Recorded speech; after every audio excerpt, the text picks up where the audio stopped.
শীতকাল আসছে অব্দি আপু আমার মাথায় এত পরিমাণ খুশকিগুলো কোনো রকম দূর করতে পারতেছি না। কোনো টিপস থাকলে আমাকে টিপস দেন।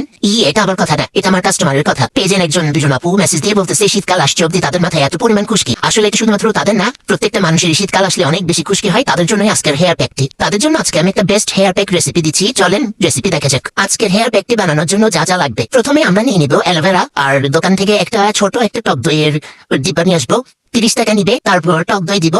টক দই বেশি পড়ে গেছে, বেশি দেওয়া যাবে না, একটু কিপটামি করতে হবে। সপ্তাহে 2 বার দিব, ওই 2 বার হচ্ছে একই টক দইটা দিয়ে দিব, মানে একটা টক দই 2 বার ইউজ করবো। একটু কিপটামি তো করতেই হবে, এত টাকা তো নাই না, তো এভাবে আপনারা করবেন। এখন অ্যালোভেরার জেল আর টক দইটা ভালো করে মিক্স করে নেবো। মিক্সিং ভালো করে মিক্স করে তারপর আমরা দিব মেইন উপকরণ, যেটা আপনাদের কাছে না থাকলে আপনারা আমাদের থেকে ক্রয় করে নেবেন। সেটা হচ্ছে মাওয়া ন্যাচারাল হেয়ার অয়েল এবং মাওয়া ম্যাজিক হেয়ার প্যাক।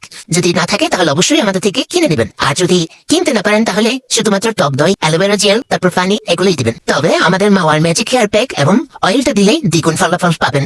আমাদের মাওয়া ম্যাজিক হেয়ার প্যাক এবং অয়েলের গুণাবলী বলে শেষ করা যাবে না, সেটা আজকে না হয় বললামই না। আপনারা সবাই জানেন আমাদের অয়েল কেমন, আমাদের হেয়ার প্যাকটি কেমন। ভালো করে মিক্স করে নিব। আপনারা যদি আমার মতো এই যে সেম হেয়ার প্যাকটি ব্যবহার করেন চুলে, তাহলে অনেক অনেক ভালো উপকার পাবেন।